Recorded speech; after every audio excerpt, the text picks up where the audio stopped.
Christmas is fast approaching. This family is planning a trip. Down scenes of people might even consider bringing nail clippers, but they left one alive. That's right. He woke up confused. What happened?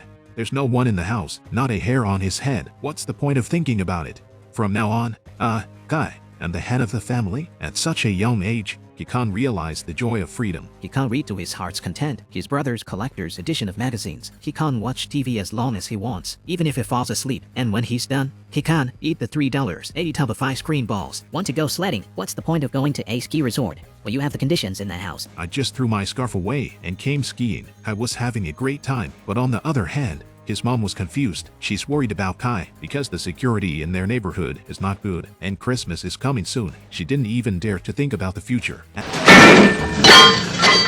that moment, Kai's third uncle said, "It's okay for Kai to stay home," and then I left my glasses at home. Did you see who I told? The mom's fears proved to be right. Their neighborhood was really targeted by thieves, whose house was empty on Christmas Day. They investigated everything. Kai's house became their appetizer. Kai was sleeping soundly. Suddenly, he heard a commotion outside, and he saw two figures. Kai immediately jumped up. He hurriedly turned on all the lights in the house. The two thieves were scared out of their wits. Wasn't there no one in the house? There must be something wrong with that message. And they fled. Kai is already hiding under the bed and is afraid to go out.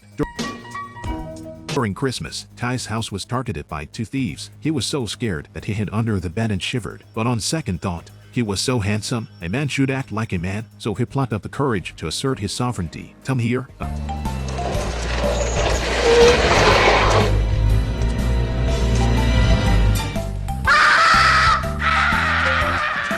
But in the end, Kai was so scared that he hid under the bed again because this old man in their neighborhood is said to be a bad guy. On the other hand, after Mom and Dad got off the plane, they rushed to call the police to explain the situation. Listen to me, brother, our family. We were going to spend Christmas out of town. But I didn't agree at first. But my second cousin's wife said, young people should go out and have fun. What's the point of keeping the money? I thought it was a good idea, so I started planning where to go. Hey, get to the point. I left my son at home. You can't take a look for me, but their cops aren't just lazy.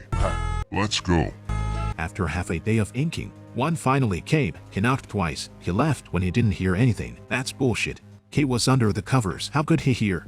The next morning, Kai stared at his brother's pocket money, but because it was so high, he could only climb up with his bare hands. The plank was too brittle and broke with a crash. He's fine, but his brother's spider escapes. Kai stood up and flopped down. He took his pocket money and went out to spend it. He went to the supermarket to buy a toothbrush, and guess what? The old man shows up again. Kai sees that he has a bandage on his hand. He freaked out and ran for his life. He even forgot to pay. The clerk rushed out, and he didn't pay. Fatty the cop heard the promotion was coming. He was in hot pursuit. Kai was ahead of him, passing an upscale skating rink. Kai slipped and slid underneath one after another, and the big fat guy tries to pass him, but fell to the ground with a thud. Look at these two thieves. After stealing from each house, as they left, they blocked the drain with a towel, then turn on the faucet and leave. Whenever they're in their sights, they will not only steal your money, they'll also steal your water bill. That's why they're known around the world as water thieves. When they leave, they don't even notice a kid on the road. Hey, there's someone up ahead. Fortunately, nothing happened. Kai turned around and saw Baton's gold teeth and is startled. That doesn't look like a good guy. Kai runs ahead, with the two thieves following, but when they passed the church, they couldn't find him. Kai dressed up as a midget. He managed to escape. Kai knew he was being watched. They'll be back at night. He had to go back and take precautions, as expected. When night fell, the two thieves really came, but they were staring at the house. They were confused as to what was going on. The house was full of people. It looked like a party. In fact, he used props to create the effect. Seeing this situation, the two thieves decided to leave for a while. They lurked around the neighborhood for a day watching what was going on in Kai's house, but they couldn't figure it out. There was no one in the house during the day, so Shatter went to the back door. He wanted to see for himself, but inside the house, Kai realized something was wrong. He immediately turned on the TV with the remote control. Then he found an iron skillet. Then he took a small whip. Get out of my house right now, or I'll shoot you with my gun. I'll count to 10. 1, 2, 3, 10.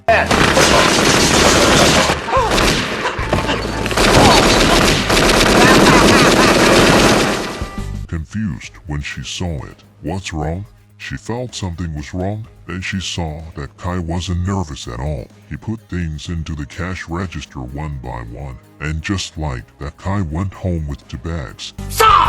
Next thing you know, Kai was ready to put up the Christmas tree, but just then, he was spotted by two thieves who were on the prowl. They were sure that Kai was alone. While Kai was decorating the tree, Baton appeared from behind. Kai spotted him from the colored balls. The two thieves were talking downstairs. "We're leaving tonight at 9 p.m. We'll rob their house." What did they say? Kay could hear them very well from upstairs. At night, Kay came to the church and met the old man again. He approached Kay slowly. At that moment, Kai felt that the old man was not scary. In fact, the old man's name was 13. A few years ago, he had a fight with his son. Since then, they haven't spoken to each other. He could only sneak into the church to hear his granddaughter sing. Kay said, "You should have listened to me. You should have been braver. Just like I used to be afraid to go down to the basement by myself. Now I'm at home alone. Last night, I went down to do the laundry. It wasn't really that scary." 13 was inspired. The two of them became friends. By this time, the clock was pointing to 8 p.m. Kai ran home in a hurry. He had to prepare for the two thieves. The boy's house was targeted by two thieves. The battle for the house was about to begin. First, he made a plan. Then he set up a trap. According to the plan, he placed a car in front of the door, with the front of the car facing out. It's like he's got it all figured out. It's clear as day. When everything was ready, the two thieves arrived on time. First, they went to the back door. They lied to Kay. "We're here to check the water meter. Open the door." Kid, Kay couldn't be fooled. They took a toy gun out. He took a shot at Baton. And then Shelter got a bullet in the head. He was screaming in pain.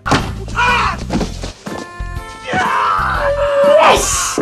Yes! The two thieves decided to split up. The water on the stairs had flouncing. The glittering reflection. Baton unknowingly walked over. He stepped on it and slipped. He fell on his back. And so did Shelter. He fell with a trill. Baton is back on his feet. He's holding on to the railing and heading for the door. The doorknob was hot. Grab it. The two of them went through a few more rounds of unexpected traps. They both seemed to be getting smarter. Shelter realized the window was open. So what's the point? But then he made the mistake of not looking at his feet.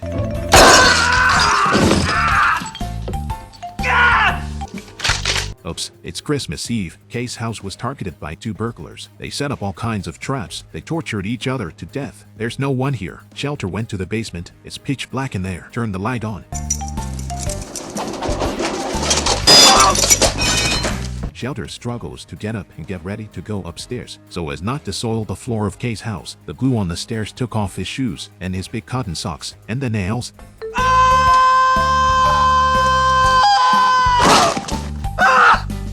Baton, who had suffered at the front door, he came back to the back door. This time, he's learned his lesson. Tentatively touched the handle. No problem. He boldly stepped inside.